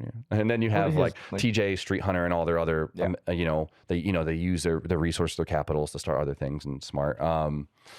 You know, most YouTubers will tell you, like, we'll say mid-tier YouTubers. Like, I'll consider myself like a mid-tier YouTuber. Like, it'll be. Why would you consider yourself mid-tier? Like, is it a subscriber range? Is that what you're saying? I would say, yeah, in engagement range, you know. Okay. Like, I would consider like Adam and TJ, you know, like high tier, and you get like Cletus, who's like God tier. Like, you know, his views are crazy. He's so good at what he does. He's like not niche though, which is he crazy. Incredible. It's all over the place. That's a whole other. What a smart man. He's so good. But like mid-tier. So for me, a lot of it is ad rev. I do depend on like quite dramatically, which is scary, right? Because it makes you not be as like aggressive with change because you know that you can count on this and you got to count on this, whatever. And then merch. Merch is obviously a huge one, but that also is merch is a little up and down. Right. And depending on, some people have tailored their audience to be very consistent. Like some people have very consistent drops, very consistent style, and they put a lot of effort into it, and that makes it more consistent. That's definitely one of my weaker points. And then there's brand deals, right? I know some guys that focus most of their effort on brand deals more than they focus on anything else. And that pays off really well for them. So it's, I guess people pick their strong suits and what they're good at. Have you found brand deals to kind of hurt things more than help? It depends how you do it, right? Yeah. Like you could be very organic with a brand deal, and if it's something you actually use all the time, you can make it not a commercial all the time. Like, is that going to piss people off? Like, you're going to look like a sellout? I don't know. Like, brand deals are hard though. It's a lot of back and forth, and it's a lot more. It's not as clear as you would think. Yeah. Yeah. How are you finding them? Like, for example, Factor stuff like that. Like, So how does that even exist? There's like brand deals, and then there's like integration deals and stuff like that. So a lot of times, like the bigger companies we'll say like a lot of the automotive companies, they don't really use ad agencies because automotive is kind of small compared to most, right? So like you'll talk directly to whatever the marketing team is most of the time. But then like Factor, a lot of these companies, like if you see someone do like a 60-second ad in the first beginning of the video, usually what happens is all these companies will want marketing, right? And so they'll reach out to these marketing agencies, and then the marketing agencies will then sell the marketing package to them, and then use you as like their tool, like in a sense, right? So like I'll get hit up by an agency, and they'll be like, hey, we have Shadow Raid Legends, Keeps, hymns, and then like, or a Factor, and they're like, how much for a 1 minute integration? And what are your analytics, right. and then you work out the deal, and then you just put it in your video, right? And so those are definitely more corporate-y in a sense, because it's literally just you selling a product that you're not, most of the time, no one. Do they pay good though? I would assume so. Yeah, right? yeah, they pay pretty decent. They're just a little bit more rare, especially nowadays. They used to be a lot easier a few years ago. When so many more people make so many more people, yeah, and then like, are the brands seeing as much of a return as they used to when YouTube was a little more engaged? I don't know, but they're more rare. They're definitely sick. Because good money, but obviously you got to find that line, because you just kind of feel like a dork when you do them, because it's just a straight ad. But then if you have a good audience, which I'm very fortunate, I have a very good audience, like they understand that, like, okay, like I'll watch the 60 seconds because Jimmy can get a check so he could pay the guys and keep it going. So like, shout out to my audience for that one. But you got to find that mid, that level. Yeah. What is the agency, by the way? There's a million of them. Any random one you can Google? I don't know. You'll get hit up by them. Sometimes you can get linked up with an agency that has a lot of companies coming through, and you can be like, hey, anything else comes through, let me know. Yeah. But I'm super picky. Like if the ad like just feels so dumb, I just want, no matter how good the money is. I haven't even dabbled in it, because that's why. Yeah. If it feels like super dumb, I won't do it unless we can make it into a joke. If we can make it into a joke, then I'll do it. Like, dude, TJ's Magnum one that he did. He did a Magnum one? Dude, Magnum condoms. Yeah. You never saw that reel? No. Oh my God. I would play that on DJ? No, not TJ. TJ Hunt. Not DJ. That would have been fucking hilarious. Oh my God. TJ did a Magnum one? Yes, bro. He killed that. Yeah. Yeah. Wasn't he also doing like the willy wipes and stuff too? I think so. Yeah. See, it popped off though. If you could play it off, then it's good, because then it becomes entertaining because it's funny. Yeah. So it ends up being like the best of both worlds. That's so sick. But yeah.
Well, what would you say is the most common misconception you see of the viewers versus the content creator? I guess that's a big question. It's a really broad question too, and that like depending on like how good my brain was right now. I mean, we were working all week. You've It's been busy. Sunday. My homeboy just showed up. He's like, "You want to do interviews?" Hey, you asked actually. No. I saw you standing there like, "Yo, we're gonna do it." No, it's perfect. No, I'm happy to be here. But no, I think one of the you depends what day you ask me, but That's because you almost broke my ankle. Actually, yeah, I'm sorry. You I felt bad. Yeah. You know, one of the biggest things is I feel like a lot of people think I have more time than the average person. Like I think a lot of people think that you're like in this universe of infinite time for creation. And that's the hard thing, right? And like not even talking money, like even if I had all the money in the world, you know, you post a lot, you have to post a lot. We post 3 times a week and we work, you know, I have the guys work a 5-day work week just so they can have a normal life. And, cool. and, you know, so that brings it down to 3 videos in 5 days, you know, and you have to accomplish enough to make a video worthwhile, you know, because you could always bullshit and just make a fun video goofing off with the guys doing this, and it's a great time and it goes, but like that doesn't, you need depth still. You need a title. Like really, it's the biggest thing. It's like you need a title, and so you need to accomplish things. And like when it comes to cars, it's hard to accomplish an ooh-ah amount in a day and a half. And so 90% of the time, the videos that we film are in like a day. And so like that's crazy. You see us, so everything we accomplish might seem like, oh, nothing, but it's like, dude, that was in a day. And we edited it, we planned it, and I ordered all the parts and we made it all happen while the next video is going on. So like I'm very proud of us. It's all in like a 3-day span, right? From record to upload. So Monday, right? So this is what our usual schedule is. On Monday, we post Tuesday. So on Monday, we have 1 day to film a whole video and edit it and put it out. And then we have Tuesday, Wednesday for the next video, and then we have Thursday, Friday for the next video, and hoping all the parts show up and everything aligns. And then, but you're posting into that Tuesday anyway. So the morning of Tuesday will end up being like finishing up editing, doing the thumbnail, doing all that, and prepping for the day. So you end up then having a day and a half really, plus all the stuff in the office, plus all the business stuff, plus ordering parts, planning, you know, running the errands. So, How often are you coming up with ideas? And are you like picking the title with the idea, or is the title and stuff come after? So usually we won't start filming until we have a title. Like we won't know what the title is, but it's like, okay, what is this video going to be about? Like, cause you just can't name it like it's another vlog, you know, cause at the end of the day, like a lot of guys will see it as it's either a video or a vlog. And we're vlogging because it's the storyline that continues. That's why I see it as a vlog, but you have to title them like videos, like where someone can come in and get something from that video. And the title is what you're getting from the video. Sometimes you have to clickbait it in like a silly way just to like, I get that, yeah. Because like now you can't just put like installing a whole new fuel system in my car, like installing a full fuel system in my car. That doesn't work anymore, you know, because it's been done a million times. So you have to sometimes like clickbait it a little bit and get people. How would you twist that example? Fuel system? I don't know, like it'd be like, I was dreading this part the most, you know, or something like that. Okay, like, yeah, you know, like, I don't know, off the top, but, and then hopefully just find a thumbnail that makes sense. But, yeah, that's, yeah. Do you think, because I feel like a lot of people overcomplicate their thumbnails. I was a victim of it too. Yeah, I did way too much. YouTube's funny. I feel like thumbnails are kind of like camshafts. They have a little bit of magic to them. Yeah. Right. All the math in the world. Sometimes it's just moving degreeing it the right way is what makes them work great. Right. Cool. So, yeah, there's a lot of guys that put a lot of studying into thumbnails, and then a lot of it is just, we post so much that we know what works for us. That's good. You know, just like for some reason I have to be in front of a car. If I'm not in front of a car, the video does less views. It's so wild. Wow. Yeah. Like, and like, you'll see like a lot of channels will have thumbnails that all look the same. It's because they just kind of figured out what worked for them. It's not because their style is like that. It's because they've realized that just entices the most viewers. And it's hilarious, like how that works. So are you still doing like an ABC test and stuff? Are you still throwing out? We will, especially if we're really iffy on what the thumbnail is because sometimes you just don't know. It's like if you're working at Engine Bay, how many photos can you take of you in front of it? In front of it? I don't want to do that, but like you just have to sometimes, you know. And then you have this little photo because most people are on their phone, and so you got to realize they have to see what's enticing and like. Are they though? What? Do you really think they're all watching on their phone? No, but I think like the larger majority. But you know, like, but even on your TV though, I'm kind of a nerd, and I watch a lot of research about YouTube stuff, and outside of motorsports, it's always on the TV. No, I mean that makes sense. So it's like, and I could not know. I'm not. Yeah, sorry. I'm not the YouTube master. That's cool like, to see though. That like it doesn't take. You don't have to do all of that research. You just have to figure out what works for you. Yeah. I mean, but if you don't have anything that works for you, yeah, maybe do your research. You know, like I mean, I remember like when I used to do stuff with Hoonigan years ago, like they would tell me like they would put so much research into it, like from like what color to put the text to like what to emphasize, and like they would do a lot, and it changes. Like the YouTube algorithm is the thing. Like they. You know, everyone said, no, it's not really. You'll call YouTube. They're like, no, it's not a thing. There's no algorithm. It's such a thing. Like when you post, dude, it's wild. You'll post, say we'll post 4 videos in a row. There'll be points where all 4 videos have the exact same views. And you're like, there's no fucking way that this is not like. What the hell? It's wild. It's like we'll post 4 videos and all of a sudden you'll see the last 4 videos all have 114,000 views. And you're like, what's the chances that they're all the same? Like, that's crazy. Yeah, and you watch it get pumped in waves. Like YouTube could really, really make or break people. Like if they wanted to, they could blow any channel up. Like, cause you think there's some massive channels. I'm not talking automotive space or whatever, because I don't want people to think I'm like putting down anyone else. But there's some massive channels that have really bad content, but they're pushed very well from YouTube. And so like sometimes you're like, okay, should I be putting my effort into trying to please the YouTube algorithm, or should I put my effort into trying to please my audience? And you got to find that balance. It's weird. It's so wild. Yeah, because you would want to think it's like 2 in the same. Yeah. And like if you please the audience, it pleases the algorithm because they're constantly staying. And you know there used to, I don't know if people still do it, but like there used to be like videos that would come out like once a month, and it would be like, hey, the changes in the algorithm that we've noticed to like I don't know if I haven't done research in a long time. I think there's a dude on trying to Robert Benjamin. Yeah. He still does them. He does. That's cool. That was a great tool. And they're very quick in the beginning. Yeah. Like, cause like this is what they're looking for. They're looking for, I don't know, red in the thumbnail. They're looking for titles that are based around activities or whatever. It changes. Certain color captions. Yeah, exactly. So I don't know. It's a weird one. Sometimes you just feel helpless because you're like, you'll post a video that you put a lot of effort into, and you're so excited and you're so proud of it, you know, because you have to have a love for making the video too. You just can't have the love for making the money, right? It doesn't work like that. And you'll put it out and it flops, and then you'll film a video on a Monday morning that you just have nothing going on, but you need a video out, so you'll just film some bullshit that you're embarrassed to put out, but you had to do something because it's better than nothing, and then the video will boom, and you're like. Which videos are that for you? I don't know. It's such a mix, but it happens a lot. Like it happens, and it'll really discourage you, like because you're like, why should I try? You know. I have actually, it wasn't even too long ago. There's a podcast with this dude that does illegal street drifting. Nice. In Northern California. He does like a whole undisclosed event type deal. Did you put a shiesty on and darken his voice? No, he didn't care at all. He was just like, nah, I don't give a shit, just do it. He's about it. Yeah. So, but it was kind of that way. Yeah. So I get what you're saying.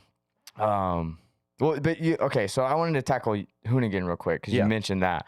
What is your opinion on Hoonigan and where it's come to now? Because I know a lot of the audience is like a little disappointed in them. Yeah, I mean it's hard, right? Because a lot of us grew up with Hoonigan being in front of us, right? It was a big part of our life. Like, and it gave a lot of weight to the scene that we loved because it made the scene that we all loved that was a niche, whatever. I should Google it before I say this. It gave it some weight to the average person, right? When you would walk into a store and you'd see Hoonigan and you're like, yeah, the culture that I'm in is thriving. This is sick. Thank you, Hoonigan. That's how I saw it. I thought it was great. You know, it added some like seriousness and some spotlight to the area that we love, you know, which is just having fun with cars. And then Ken Block was incredible. The team was amazing. You know, Van Scott, Ron, all the main guys like Nads, like all those guys were so good. Dan, like insane. And so like it was really sad to see that era go because we all loved it. But just like anything, you know, that is good, it eventually has to come to an end. Yeah. And were the guys wanting to continue that? I don't know. Was it just a money grab? I don't know. But, you know, seeing them do their own thing now, they all seem happier, which is awesome, which I love to see, you know, because I've become friends with them over the years. And as someone who loved the brand, it's sad watching it kind of deplete. But as someone who loved the people, like, I'm stoked for them. Would you say it was one of the first, to me it was, but would you say it was one of the first companies to ever truly bridge the gap between drifting and like extreme motorsports to the average human being? Because you drive down the road and see a minivan with a Hoonigan sticker. I would say so. Yeah. Like, were they bringing in true drifting, or like maybe not, but it definitely put some eyes on the sport to a lot of people. I don't think it would be like drifting would be where it's at today without that. No, Truthfully, it definitely. There's no, yeah. You could probably ask any dude in grid if they're like, especially if they're in like their mid-20s, like, did Hoonigan play a part? Yeah, I grew up watching her. You know what I mean? It's crazy. Like, who doesn't get stoked when you see the twerk stallion? Like, you know, like you got giddy this weekend when you saw it. Oh, of course, every time. Exactly. Yeah. Along the lines of cool cars, I want to talk about yours a little bit. You got the pro car. It looks pretty good out there. Yeah. Obviously, it's yellow. I know some people are iffy on the yellow. Well, but that yellow is good. On the or 180. not the pro car. Yeah. Yeah, 180. 180. Yeah. Tell me about that car and like how it is now. What haven't you shown on camera and stuff so far? No, it's all up to date on that stuff. It is? Yeah. Okay. Yeah. That car's weird, right? Because the purple car, the purpose of building that car was like, you know, my black car, my black S13 with the 1J in it. That was always like my car. That was like my main drift car. And you know, I learned to drift in that car. My whole drifting, not career, but my whole drifting path was that car. Like, I jumped around, and you know, as I'd learned something new in drifting from driving other people, driving other cars, trying to figure out what I like, I would kept changing it. And I got to a point now, I got to a point where I was like, I realized what I want, and I'd have to completely remake this car to make it what I want. So I was like, I'm just going to build another car. You know, like, the boy math. yeah, it was a boy math, 100%, like whatever. And so I was like, I'll just build a whole new car, and then I can let this car be what it is. I can have it as my staple. This stuff means way too much for me. You know what I mean? Like, it is what it is. I'll just make a new car because the only thing I'm going to keep is the shell at this point, which is quite weathered.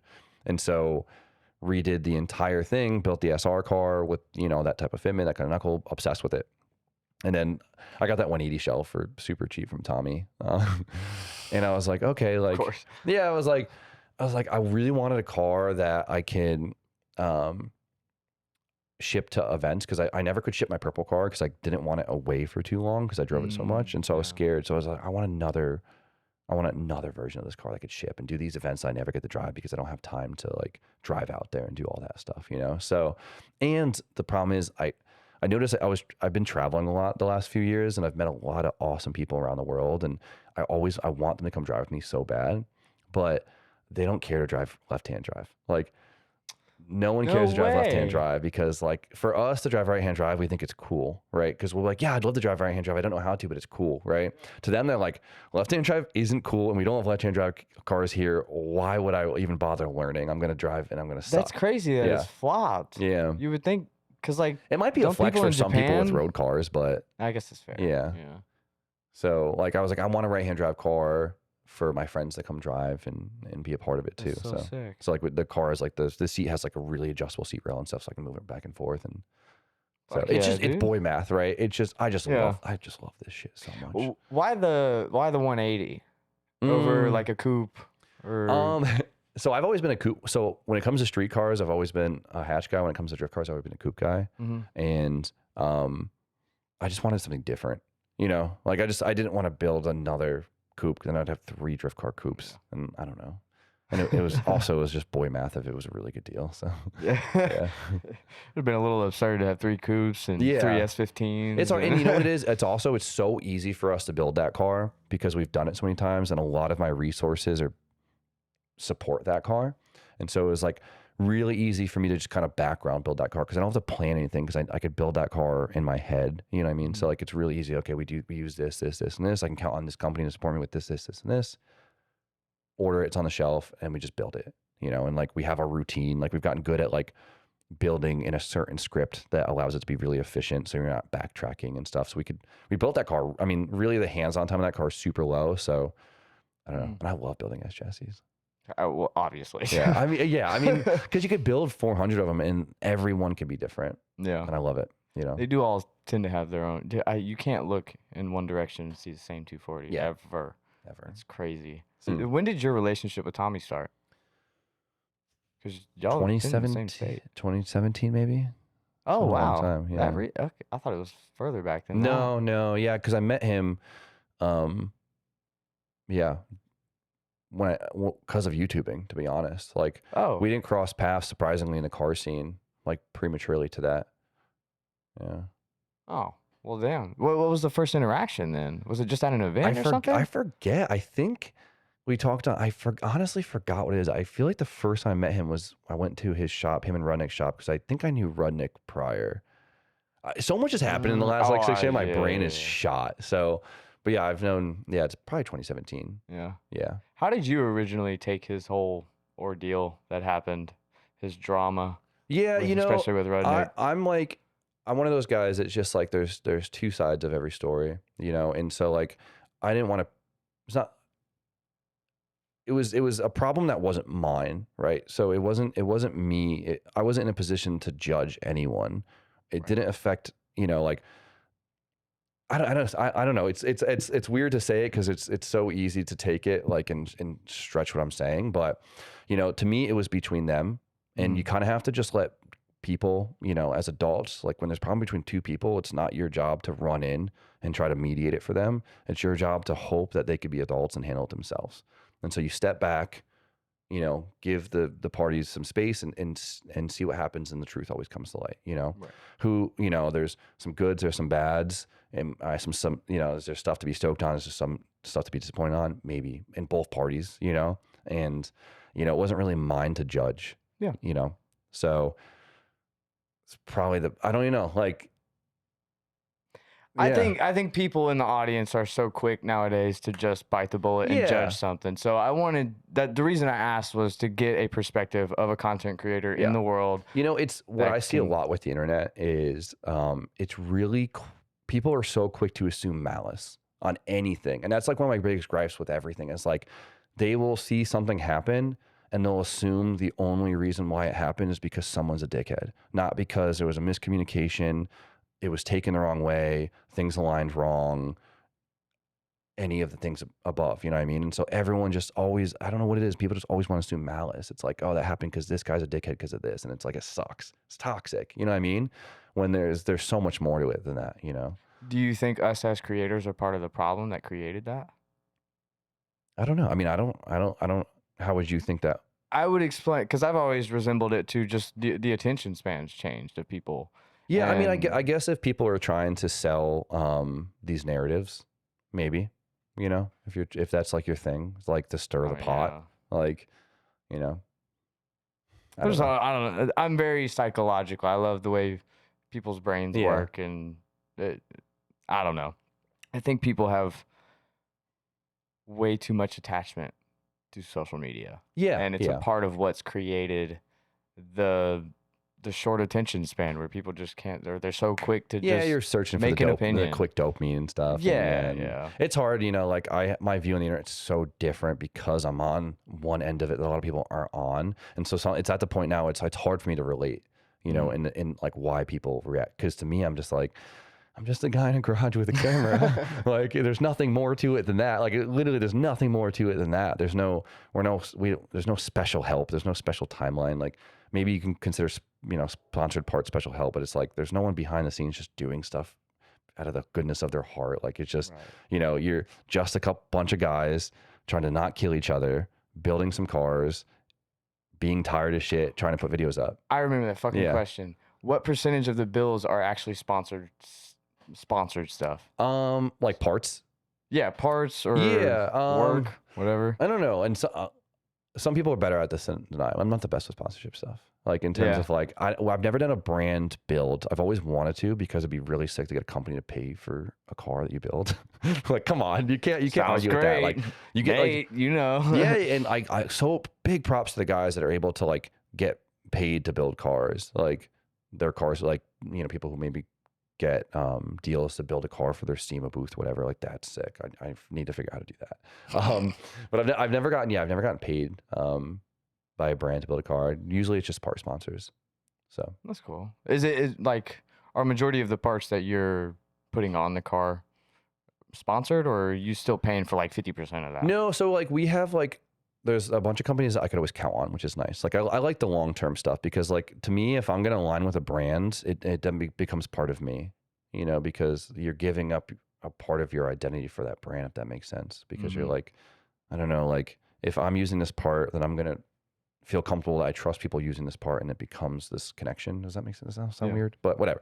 So like, it's nice when you, like, I've always been the goal to like, think of each system of a car and try and partner with a company that I could always count on that system. So then when I know I'm going to do a build, I can count on, we could do a Link ECU. We're going to do a D-Work fuel system. We're going to use chase-based fittings. We're going to use Phoenix cooling products. We're going to use stainless pros piping. And it allows you to then go farther with your dollar. And it allows you to say, okay, maybe we'll build this shell now because we don't have to spend 40 grand on the engine swap. We could put a little bit more money in the shell, you know? Do you think the ideas flow a little better on what you could even build? Because like right now you're doing, what is it, the 180 swap? Yeah. Is that like something weird? Yeah. Like does the ideas come faster whenever you have that back end support just in the back of your head? Maybe because I might be jaded towards it because we there's a lot of companies like D-Works and Link or two that have been so amazing to me for so long. Like they've been on for a long time, so it's nice to just know you can count on it. You don't have to like think, oh, maybe I shouldn't do it because, you know, the fuel system's gonna get erratic. Where I'm like, no, it's okay. That's not gonna be a problem. We'll get it sorted. You know, like they have a solution for everything. So, I don't know. To me, I like engine swaps. I freaking love engine swaps. I think it's the coolest thing ever. And well, like Tommy said Thursday, he brought you up too, by the way, when he said how much he despised engine swaps. Oh, me and Tommy couldn't be more opposite. hilarious. He'll call me and just be like, "Why are you doing this? It's fucking stupid." And I'm like, you know, like, because he doesn't get it, you know, and that's another big problem. Some people just don't get why you do things, and you don't have to get every part of someone's justification. You know what I mean? Like some dude, you like all our brains are the same, but they work differently, if that makes sense. Like it, you know, I don't know. Just different tastes for different budgets. Yeah, like I don't lose sleep over the fact that like why someone wants to put an LS in their car. Like that's their decision to make, you know? Yeah. As long as they could justify it to themselves, who cares, you know? I'm sure that lives rent for you. People said that. Oh yeah. But I don't know. And Tommy, to you know, in Tommy's brain, it's like, okay, you're just making more work to have a better product than what OEM design, which I get. Yeah. You know, it doesn't mean he's right, doesn't mean I'm wrong, vice versa. So like, but I love taking something that doesn't belong and putting it in something else and seeing what are the results of that. Like seeing like, why does it suck more, or is it a better option, or like, is this more affordable? And also gives you kind of excuses to just figure some stuff out, which is fun. Like the figuring out part. Man. Yeah. I Like get that. the 1.8 T swap in the E36, it's fucking cool. Like I'm so hyped on this cheap engine swap. Like How much in are you right now? money Yeah. on it. If I didn't buy the turbo was expensive because I wanted Jordy to have a nice turbo. Yeah. If it wasn't for the turbo, it would be fuck all. Like the engine, you know, so a little bit of a cheat code is the fact we're putting an E36. Like I've been dying to put a 1.8 T in something because I know that they're so cheap, and like we all kind of grew up with them. And I was like, I don't know, like what the excuse is. Like, didn't have a good excuse, but like Jordy's like, I want a turbo 4-cylinder. I was like, bro, I got you. And so the E36 can use a ZF trans, right? And so the ZF, if a swap is popular in Europe, they're gonna have an adapter kit that puts it to a ZF. It's just what everyone uses over there. So I met someone in Poland who did the swap. He had the adapter kit. He makes himself, and he sent us the adapter plate, which adapts to the ZF, which is factory to that chassis. So we were able to use a factory transmission mount, factory drive shaft, factory shifter. So it just takes all of that money and just, you don't got to worry about it. Yeah. And then the clutch kit is just 3 OEM pieces machined together. So you get some Audi flywheel with a BMW clutch disc with like a Volkswagen van pressure plate. It holds like 4 and something horsepower. It was like really, wow. Yeah. We haven't got to that part yet, so we'll talk about it in the videos if anyone's interested. But, and then like every part in the engine, we got the engine for $300. Has aftermarket rods. Dirt cheap. Dirt dude. cheap. Like you can't even you can't get any engine for that cheap. You can barely get an LS for that cheap. what's left of an LS, right? It's fair, yeah. And and then all the parts. The best part is the parts are cheap because you get a lot of swaps like the K series. Like we've been through it. We've been all the price analysis on all these swaps, and people always argue them like we haven't done it all. But like the K series, great swap. It's super cool, but like the parts around it are really expensive, right? Like you can argue, yeah, but you could find VTC, whatever. Still no. But then you still got like vibration issues and like, and all weird that stuff. And but like you get a K for $1,000. You still got to put like a Type S oil pump in it and the new chains and everything, and there's another $1,000 just to get that. Whatever. And the Volkswagen engine so far, it's been like, dude, I bought a brand new oil pan with a pickup tube. It was like $90. You know, like the full timing kit was like $180. That's hilarious. Like a new water pump, like $30, and it's all like name brand stuff. Yeah. Like we bought a brand new Bosch alternator, it was like $110. Like when alternators are usually $200, right? Yeah. And like it got to the point like we needed a new intake. We had like the wrong style intake, and so Jordy went on Marketplace, found one for $20 and picked it up 30 minutes later. We went back to filming. What the fuck? Like, and so like it's all making sense, which I think is so cool because like I was saying before, half the fun of this is being able to do it without being miserably broke. You know, because like I don't know, you can enjoy it a lot more if you didn't spend so much money on it. Yep. Well, so was that a front wheel drive 1.8? Yeah, this one came out of it's like a mishmash engine. Like it has a head from a different engine, but yeah, they came from Mark IV Jetta. Okay. Yeah. Did they ever make them rear wheel drive? Well, they've been all-wheel drive. So like the Passat that's right. and the Audis. Okay. Yeah, you always forget, right? Yep. So they do sit in a rear-wheel drive format, which is nice because it helps it tailor to rear-wheel drive swaps, but it's still a front-wheel drive engine when you look at it. So, okay, on that front, I think my third car or something was a Jetta VR6. Mm-hmm. So ever since I had that car, I fell in love with that motor. Yeah, the VR's good. Is so cool. It's a tight package, dude. Semi-straight six. That sounds amazing. Yeah. But it always sounded like it had a cam straight from the factory. It's nuts. Yeah. But I've always wanted it in a rear-wheel drive conversion, which they still same difference. Yeah, which is getting popular. Thing. Yeah. Everyone's mad at me because they're having a hard time understanding why I would swap such a low power engine into a car. Like and that's a whole other talk. I mean, that's a whole talk, but like, so everyone's like, why don't you just do a VR6? It's also super cheap, you know, and you could do it cheap and it's cool, but that's probably next. They're just ugly. Like we all know the VR6 is kind of ugly. It looks like a diesel engine. It kind of is. Yeah. It's ugly, but it's cool. Especially you see the coil pack sticking out. Yeah. Like with the crooked. You're like, flat, are those weird, broke? Yeah. It's staggered. Yeah. Oh, but that's I would love to because just the pure sound of them is incredible. And there's a couple guys who have like, I don't know why FRS is the chassis everyone's been doing them in, but there's a couple guys who've done it in the FRS, BRZ, and it like the cars get down. Yeah. Well, I mean that chassis is just so good for any swap. Yeah. Yeah. Maybe not the long engines because they hang over so much, but I get it. Yeah. Yeah. The center of gravity in those cars is kind of what it is, right? Yeah. You think? Or it's is a weird chassis. Like what do you is it just the fact that chassis itself is so cheap is why people love it? Okay. Yeah, I mean I love it because, you know, I'm a big 2-door sports car, small car, half economic car. Ass. It's the S chassis, that's what they were, right? And you know, the S chassis ended in 2002, whatever you want to consider it. Yeah. And then what's filled the hole since, you know, this the 350Z, now that's a Z chassis that was meant to be not a cheap lightweight whatever. And then you get like the Genesis, like that was kind of something that car too, you know. And then like, so this was our first car that came closest to the S chassis. I always make the joke it's S16, like Koki and Zanky went to be like, but like, and so it's the closest hole that's been filled, I guess. And it's cool, they made them for many years and they have a lot of support, so it has all those things that we loved about the S chassis. But I'm trying to get myself sold on them. We built Austin's car with a K swap in it because I was like, I want to build one like someone would build an S chassis, and the car it's actually really, really fun to drive. Yeah. So I'm more and more sold on them. See, it's the look of them that throws me off. I'm not a huge fan, bro. You got of the look, but the GR though, the GR86, that's a good look. You know, the GR definitely looks way it looks higher end. Yeah, it does.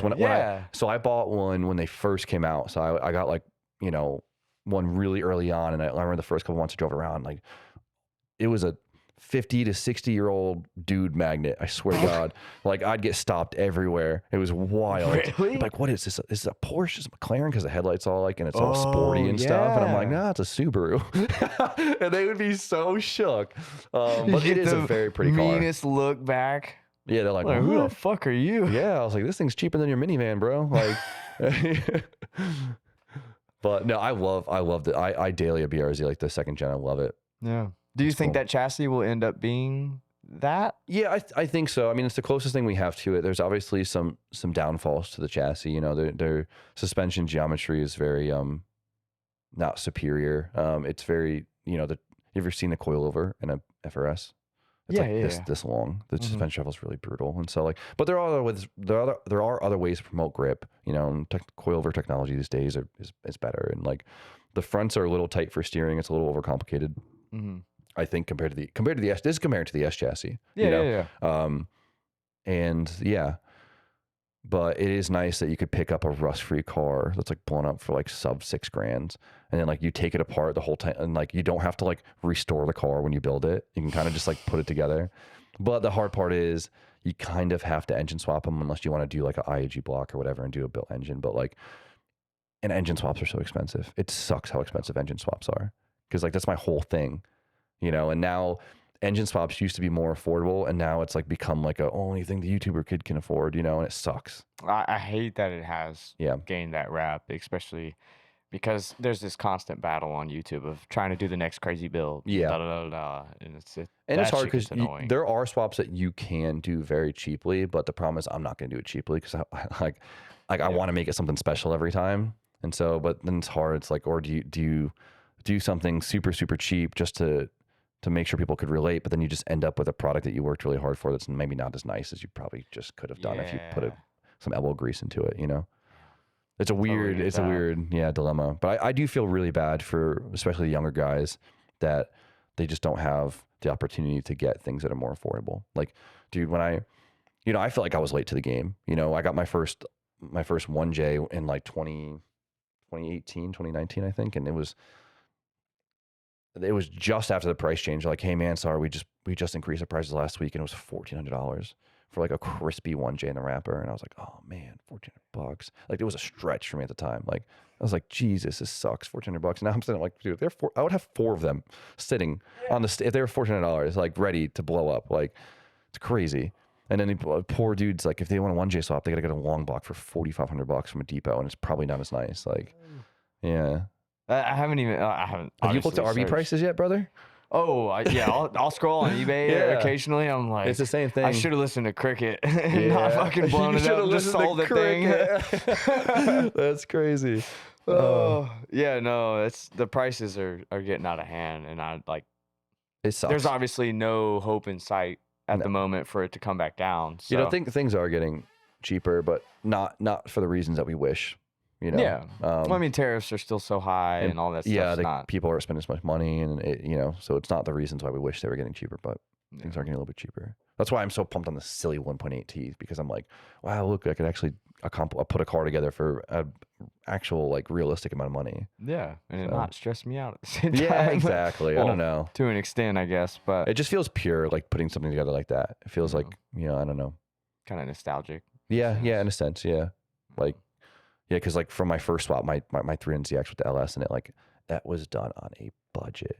Like I bought a mystery motor on eBay just to try, you know what I mean? Like, and everything was like parts from Advanced or Home Depot to do that swap. Like, and like even my downpipes, like I bought like block hugger eBay manifolds for like $120, and then I used the twin, the like Megan Racing exhaust that was already on the car. Yeah. And I took like the old downpipes and I connected the exhaust with the manifolds with the exhaust by cutting up the old downpipes and just like MIG wiring them.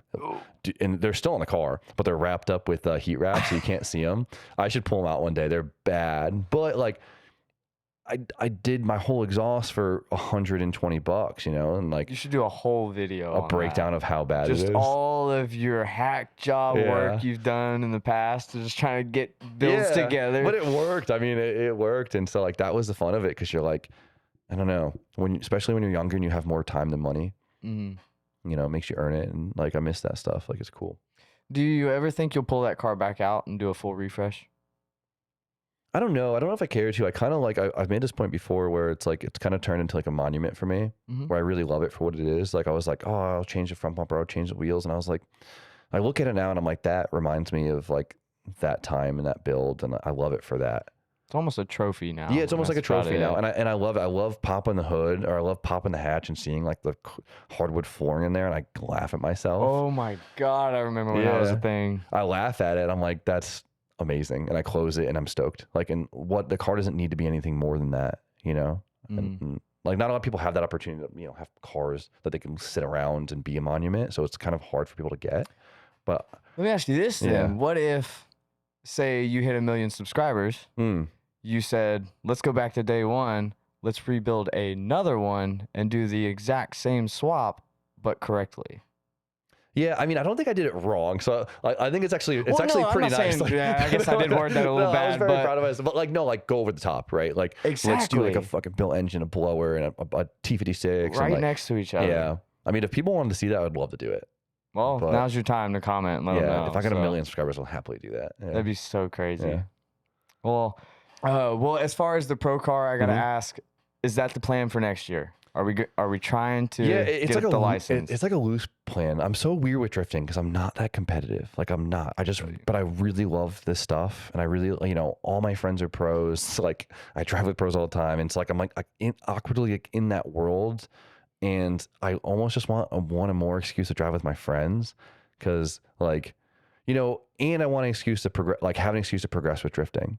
Like, I think over the last few years I've gotten pretty good. Like, I keep up like with anyone now. Like, you know, we can go. I mean, like, we were at Matsuri last year and Hero showed up in his JZX, and it's just me, Adam, and Hero just doing laps in our JZXs, and like, I don't look like I don't belong. Like, it's, you know, like when you could do that, it feels cool. You know, like these are the two of the top guys, and like you're just there doing the same thing with them. You know, and like you're like, okay, like I want to do this more, but I don't know if I care about the whole, you know, get there 2 days early, prep, lose your mind over every part on the car, get like 10 laps in, spend 20 grand and go home. Like, I'm scared to ruin the sport for myself, because I've seen a lot of guys get into competitive drifting and just that were the most fun grassroots guys that shred, and then just fall out of the sport because competitive drifting ruined it for them. And so I'm like, been really on the edge about building this car, and like, it's so expensive. All the parts take forever to come in. And like, I'm going to build this car and let the story work where I'm not miserable, or else I won't do it.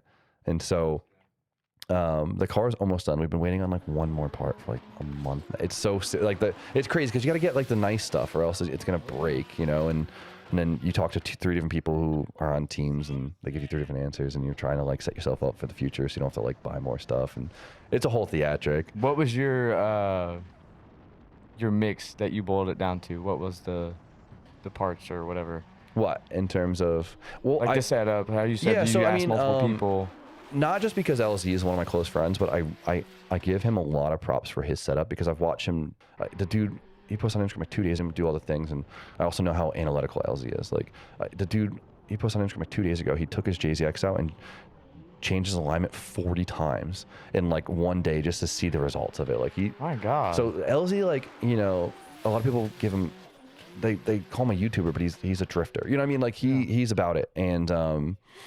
And so he has his E36 so figured out. And what I love about his car is it's so simple. If you look at that car, you're like, bullshit, this is a podium winning car. Like, look at him. He's like, what, 3rd in points or 2nd in points? What is he right now? 3rd, 4th? I think Whatever. He's I could be wrong about that. if you're in been the doing top, really if you're in the good. top 10 of FD, you're somebody, right? Yeah. And he's been through a lot, and he has a lot of good data, and he's not scared to change things. He doesn't care how much work it is, how much money it is. He will do it to see results. And I've seen him kind of do the most and come back down, and I really like his package. Like, he has it so figured out, right? And so I took a lot of inspiration from that. That's good. And then obviously, like, James Dean, like, he builds really nice S chassis. Can't miss that opinion. He's built that's a for bunch. sure. And so, like, just looking at what he's doing and seeing that and taking everything, just kind of chuck it into one. What were some of their suggestions that were a high priority? I think one of the big ones was, like, Chelsea had a big input about, like, your shell has to be a disposable item. You know, a lot of guys, I've seen a lot of teams build these crazy intricate shells where they're like, they gusset too much, they reinforce too much, they do too much custom stuff. And there's nothing wrong with that, right? If that's your thing, like, because a lot of fabricators like to just go off and it's sick, like, cool. But I've definitely seen like people simplify their chassis when they're like, okay, maybe not reinforce this, or maybe not spend the time to like box this all in and make it all nice. Like, because this shell, you know, especially at the level that it's at now, everyone's so good now. Like, look at the driving compared to 4 years ago. Everyone's so good. Oh, it's insane. And so these cars are getting written off a lot more. And so like that was a good input, right? And don't, you know, so you don't have to stress about your shell. I mean, LZ shell swapped mid-season, but and just keeping it simple. Colette did too. Colette did. Poor Colette. I give her so. Bro, she's been through it this year, bro. Oh my god. Nice work, Colette, for handling that. That was crazy, that poor girl. But yeah, that was a big one. Just keeping it simple, right? Like when I look at cars, like even the grassroots stuff, I look at it and I'm like, if this can't be fixed easily, I don't want to bother with it, because like you're building these cars to break them, you know? So like if you're gonna build it to make it hard to replace, then you're just doing something a little bit wrong. So just keeping that in mind. So you had to tell Spoon to hold back, pretty much, and he got really mad at you. You spent a lot of time arguing. Probably. I know Spoon wants to go crazy on it. Like he likes the little intricate stuff. Sometimes it's just like you got to find the balance of, is it worth the time? That's cool. Yeah. I would have never actually guessed that. That's really interesting to think about. Whatever. I'm not a competitive drifter. But it makes sense though in a competition round. Yeah. So I can understand that. I've just seen like a lot of, I don't know, like Darren McNamara from Group D, one of the smartest guys I've ever met in my life. Like just seeing his ideology on stuff like that too, like the ease of access, the ease of replace, like it goes a long way. Well, you got to answer it. Yeah. When is FD? When are you shooting for the license? Do you have any like bit of plan? I want to. I need to finish the car. I've been dragging on it. Like I probably could have called in a bunch of favors and gotten more stuff done in time, but I didn't want to make it that kind of ordeal. Yeah. It would be sick to drive within a few years, probably. It'd be sick to drive next year, but cool. I mean, it's 60% of the way through the season, and like, yeah. Do you have any ideas on the color? No, it's killing me. Can you just tell me a color? Lavender frost metallic. Definitely not that. Is that the haze color? Yeah, that's haze color. Yeah. That's what I just did. It's a good color, but the haze guys, it's just their color now. I get it. Are you in Team Haze? No. You should drive on Team Haze. No, I have an RB. No. I have an RB. I can't. Dude, they got an E36 on the team. Like it has it's still a KA, isn't it? It might be now. It was a turbo M52. I thought all the cars had to be KA. I thought that was like the Haze thing. It was a turbo M52 forever. What the fuck? That's it. You guys heard it here first. Well, new member of Team Haze. I'll sign the contract. Fuck it. You got to move to Pennsylvania now. I got to fix my car first. But damn, that's crazy. All right. Well, it'd be cool to see you in FD. I think that would be interesting, because I know we mentioned before we pressed record about like how TJ has been incredible and his progression and all that stuff, but like from an outside viewer, you have too.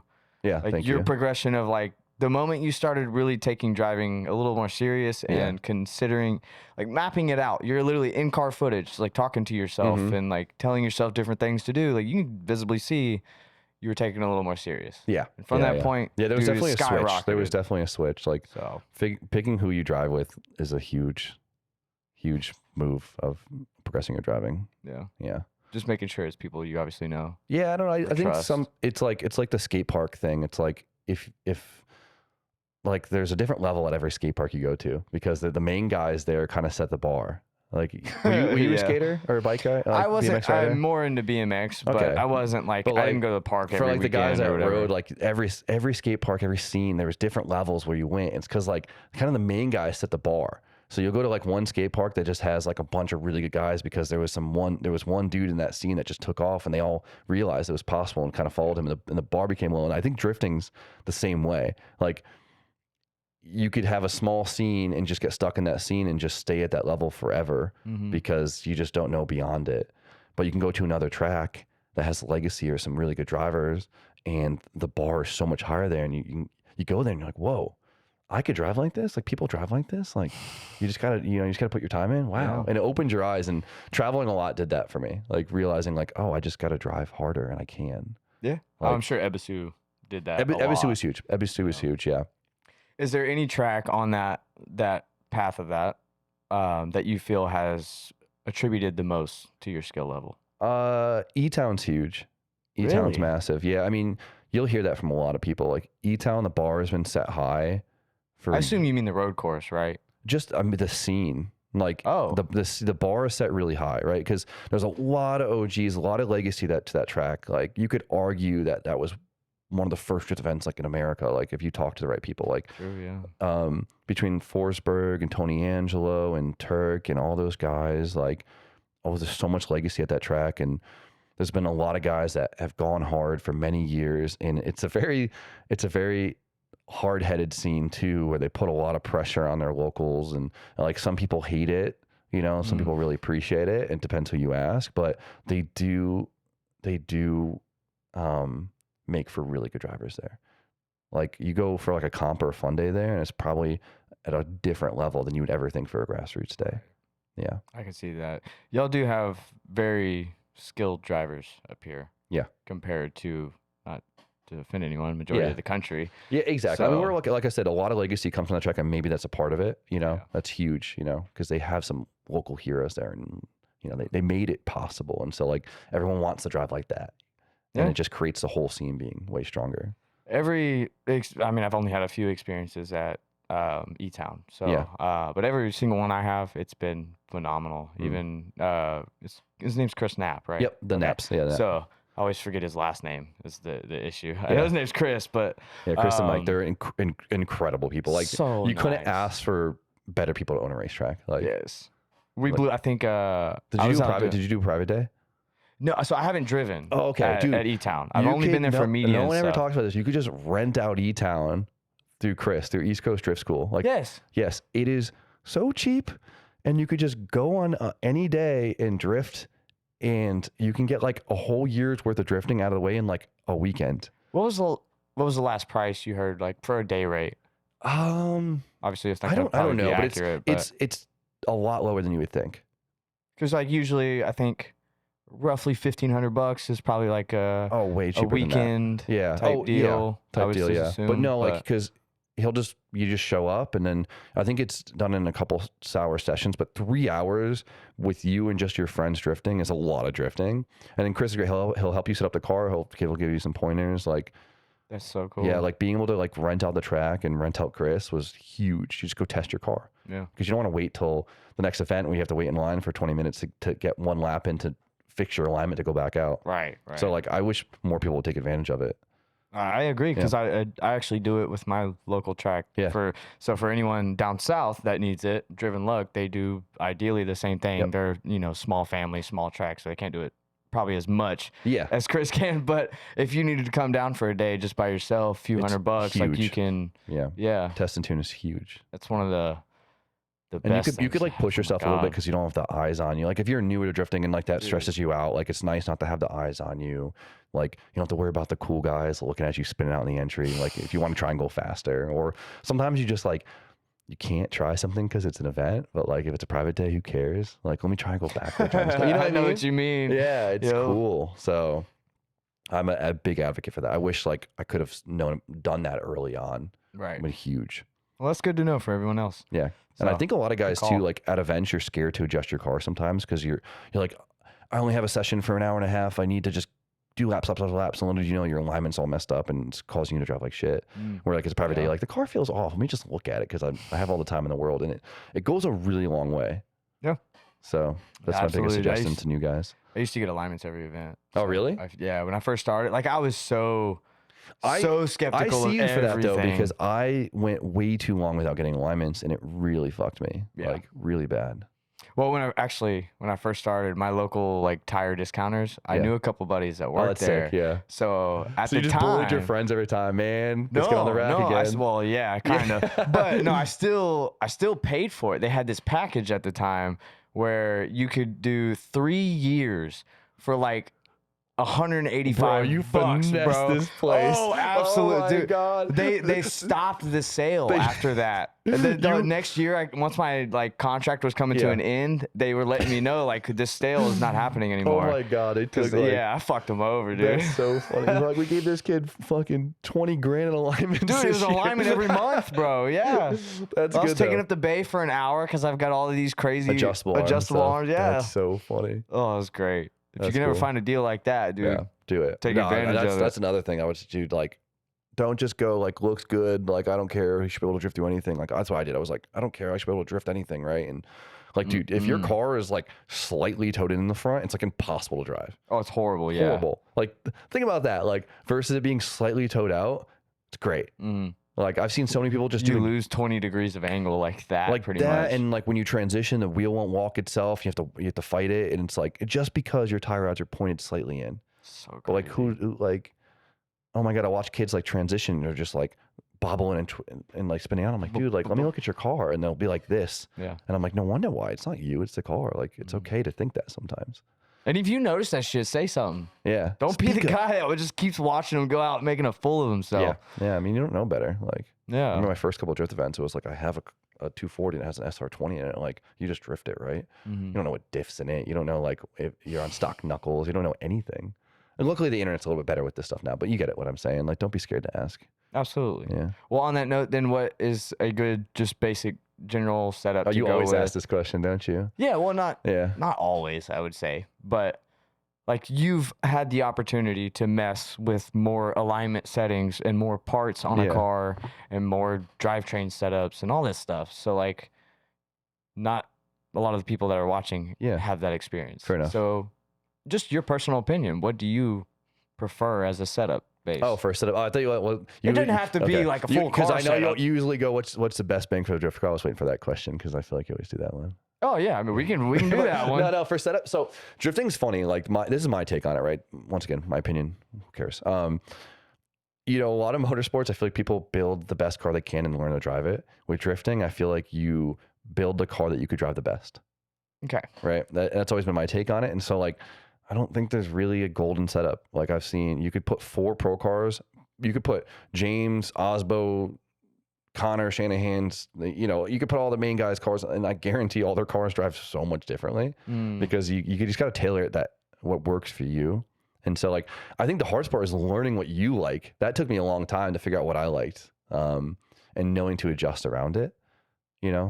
How do you know? How do you even know what chassis you're gonna enjoy working on? I got really lucky because when I was traveling, I drove a lot of different cars. There was a year where I drove a different car every weekend, and I'd be like, oh, I hated this, I love this, and you kind of piece all the aspects of why did I love this?